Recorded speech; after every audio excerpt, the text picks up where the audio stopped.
Another edition of First Person, again sponsored by the Crystal Room here in Troy at I-75 and 55 here on the west side of Troy. Events perfected is their motto. See them, call 552-7680. Jessica Brown for your next event, big or small. You'll like the location, the amenities, the staff, everything. Again, events perfected, and they mean it. They do a great job, and whatever it is you have scheduled as an event, give them a call. Check them out here in Troy. You'll like the Crystal Room.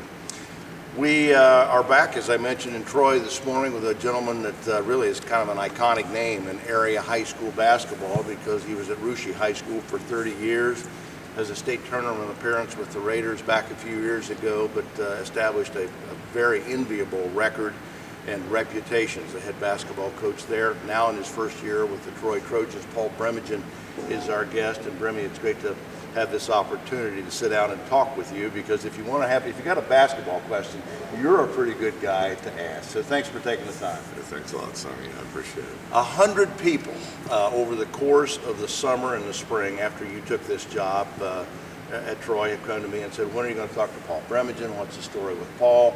Why, after all those years at Russia, would you want to start over at Troy? And I certainly don't have the answer for that, but you do. I was just, I was working half-time. I retired after 35 years, and so I saw the Troy opening, and I thought that, it was something I wanted to try. And about 3 years ago, something came open, and I told my wife, I said, I wouldn't mind, giving that a try sometime, and it was a long time back then. I never wanted to leave the cupboard bare at Hershey if I left, and the cupboard is definitely not bare, and they were having a nice start to the season, and so things happen for a reason, and so I felt like a change. I'm not getting any younger, and so I thought that the time is now. The subject of change, it just flashed through my mind. I'm not a guy that handles change very well. I'm at an age in my life with an experience that I like to do what I like to do the way I like to do it. How have you handled the change? Because obviously you had your routine, you had your success, you had your legacy and record at Russia. This is going to be different. It's been different. It's a lot of work. I came over here with my ideas, and I didn't bring any assistants with me. So I was not only kind of teaching the players, but I was teaching all my assistants. And whereas at Russia, I had a lot of my former players coaching for me. They knew what I expected. It was a lot easier, because those guys were, I had Dave Borchers, and for a long time, I had Brad Francis, and those guys at Spencer, and just those guys, Kyle Schaefer, and just on and on and on, and those guys all knew what I wanted, and so there wasn't much change from year to year, and now I'm having to do that. You're here in Troy now. There's not a Francis, a Plyman, or a York within sight. And people, certainly in Russia, will appreciate that comment and the significance of it, because those are familiar names. But, people always say kids are kids, but are they really kids? Because the dynamic, the socioeconomic issues and things like that, the difference in a small community and coming to a place like Troy, how's that been for you? To a certain extent, kids are kids, but when you're talking about motivating them and getting them to play basketball, and we're changing some things, we're doing things differently, which is understandable. With and I try to relate it with the kids. I try to relate it to a job. I mean, you're going to change bosses. Sometimes you don't like your boss. Sometimes you love your boss. I mean, that's just the way life is, and they're going to have many bosses and many changes in their life, and they've got to adjust, and I've got to adjust, and so that's kind of the way we've approached it. You're 2-3 as we sit here now. I was out of town when you had your opening game, and I very much wanted to be there with that win that you had over St. Mary's. But since that time, you've had a couple of good wins, that one included. You've had some losses that were head-scratching, I'm sure. So as you stand here now, What's your prognosis going into the holidays and into the GWOC schedule when you really get into the meat of things here within the next 2 or 3 weeks? I think the biggest key for us is just defending and rebounding, and you know, whenever we don't do that, you know, we're giving up 65, 70 points a game, and it's going to be tough for us to win and give up that many points.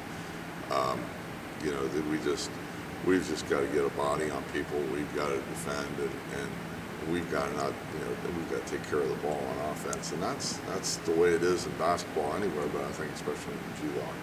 I wonder how many colleagues have called you or seen you, coaching colleagues that is, face to face, and say, Paul, are you having fun? You're not accustomed to being 2 and 3, although you've had some slow starts at VARSITY. I think about a couple of years ago, and you came back and had a tremendous run at the end of the season.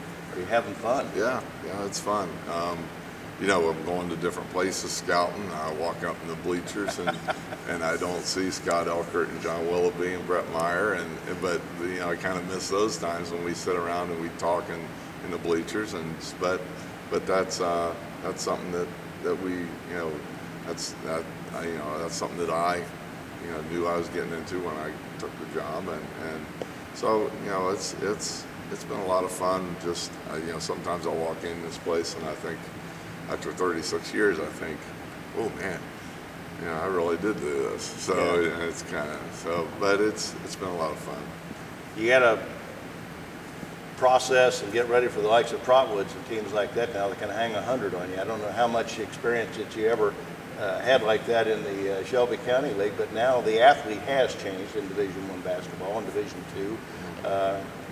That's not much fun some nights, but that's the reality of being at Troy and playing the Pickwas and the teams in the GWOC North. Yeah, oh yeah, and you know, when we got in the tournament late with VARSITY, you know, we were playing up-tempo teams that were very athletic. We played the Laughlins, we played the Aikens, and you know, we played those teams, and you know, we were able to win and compete at a high level there. So I'm confident that we can get these kids to play hard and play with those teams. We're going to have an opportunity to talk with you more during the course of the season and as the process here as you rebuild at Troy, and we look forward to that. Certainly wish you the best.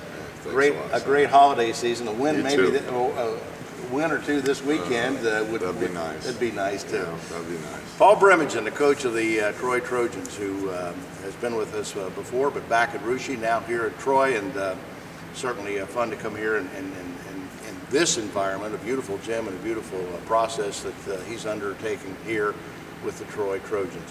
That wraps up this edition of First Person, again sponsored by the Crystal Room right here in Troy. Call them at 552-7680.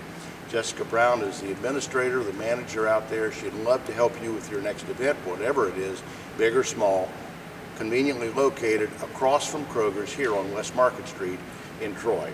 For the Crystal Room and Paul Bremigan, we wish everybody out there a great holiday season, and thank you again for your support of high school sports here on PressProsMagazine.com. For everyone out there, have a great holiday. We'll see you again next time on First Person.